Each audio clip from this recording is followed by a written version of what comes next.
back and show him. Of course they don't, because he won't even give us a figure. But yeah, I really did enjoy WWE Unreal. I can't wait for season 2. Like I said, it's good to see like Bobby Roode back there, Gregory Helms. You even see them going over the matches, which I really did enjoy. So I'm definitely looking forward to season 2 of WWE Unreal. Now, another thing that I watched yesterday, and it's pretty topical, and I want to get your thoughts on this person. So Karrion Kross. He is him and Scarlett are no longer with WWE. Karrion Kross Part 2. Yeah, so I did watch that, and he also had a sit down with Ariel Helwani today. I did not get to finish that. Yeah, I didn't get to finish it either, but I'll play a couple of minutes from that interview right now, because I did find it interesting, because we kept hearing, is this a work or not? And according to Karrion Kross, well, Killer Kross, it's not. And here's some words from Killer Kross. The book tour, so that kind of, this is just what's happening. So, how did we get here? How is this possible? Well, I mean, truth of the matter is, you've already stated, my contract was up last week. I never actually received a contract, like an offer, until last week. So, do you remember what day? So your contract expired August 10th, which I do believe was Sunday. Yeah. I think it was Tuesday off the top of my head. Okay. I got the offer.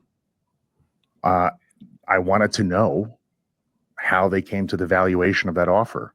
Just wanted, some information, some metrics, some analytics that's supporting to, hey, this is how we got here. When I inquired about that, they were unwilling to provide that information and told me I had 24 hours to agree to the offer or they were rescinding it. So, the next day we talk. I ask if they have the information. They don't. And I said, I can't make an informed decision without the information. And I'd like to keep the dialogue open. And they rescinded the offer. And that's actually where we're at. Wow. So, and it's not meant, this isn't like, I know how a lot of people feel when they make an exit, right? I can empathize with everybody's experience. Every experience exit in the company is different, right? This isn't like to disparage WWE, but because there's so many convoluted stories out there going on, it actually even to some degree can affect our livelihood of what we're supposed to be doing afterwards. People don't want to reach out because they're not sure if they're tampering and stuff like that. The goal has always been to be with WWE. My wife and I still want to be with WWE. I'm still at I'm at the table for conversations. I did not step out of the conversation. You know what I mean? So, we still want to be there. We still want to work it out. All right. So those were some words from Killer Kross. Now, I don't think I don't remember you saying, did you watch the documentary or not? Yeah, I did. I think I still have 7 to 8 minutes. I put it on Monday and Tuesday night, both with the sleep timer. Okay. So give me your thoughts on the documentary and the thoughts on the whole situation with Killer Kross and Scarlett. I want you to go first because I think mine's going to be a little long-winded, and I kind of want to hear where your stance is on it. Okay. So I thought the documentary was fantastic. He was always the one, he's one of those guys that you always hear about was one of the genuinely nice people in the world. Scarlett too, because even before Scarlett was with WWE, they would do the concert all the time. Scarlett will always get up and close with the fans and take real pictures. Actually, get close with let them touch her, etc. Get close up on them, and we always heard good things about Killer Kross as well. And the documentary, it was well done, very well done, covering his last few weeks in WWE.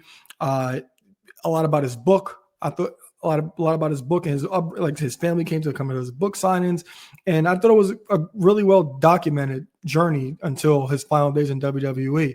And for hearing those words from him, this is we kept saying maybe it's a work, maybe it's not. He also talked about a few things about Logan Paul, made sure he was a part of his WrestleMania match, because I just talked about Chelsea Green talking about as long as you're on TV being used, that's the most important thing. Now, Karrion Kross, for the pretty much most part of the year, he was on TV, but it was not in the best spots. It was a little bizarre. He was coming out, sometimes his hair was wild or whatever, but he kind of had the whole thing of being the devil over your shoulder. I thought it was interesting, but they never actually did anything with it.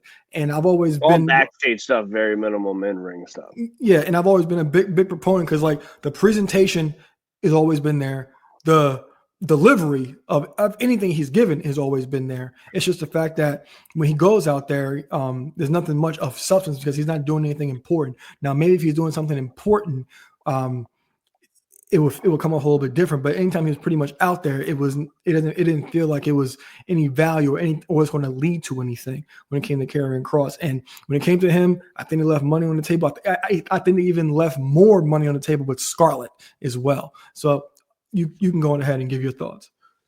So pretty much the way you finished that couldn't be more understated. Like it's very confusing as a fan. I mean, again, I'm not going to say like this is my, top favorite, top 3 favorite active wrestlers right now. However, when we were reviewing his stuff, when he was in NXT, when he was undefeated NXT champion, I was a fan. The look, the presentation, his entrance, what him and Scarlett did together, the look, everything was dope. Everything was fire. And then between his stuff with Samoa Joe, his stuff with Jeff Hardy, or in the main roster, very, very silly, handful of matches, exiled from the company. Very peculiar. Is in the Indies for a year, maybe, comes back. His return is in a segment with Roman. There's never a payoff with that. We never get anything with that. Fast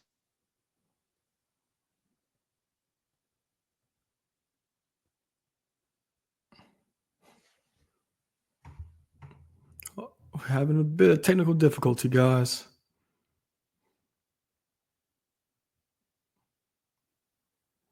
Oh, we lost Eck for a second.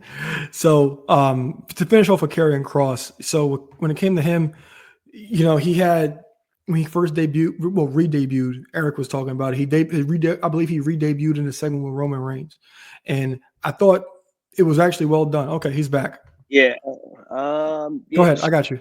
Basically, I don't know on that, but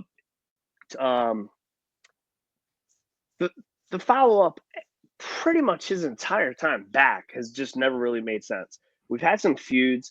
He never got close to contention with any championship in any way. But like you even brought up, like the devil on your shoulder segments, like after a year of doing it, the tidbit where everybody figured out, oh my God, he always was mocking the hairstyle of everyone he was feuding. He turned AJ, he turned Shinsuke, he turned the New Day, a litany of others.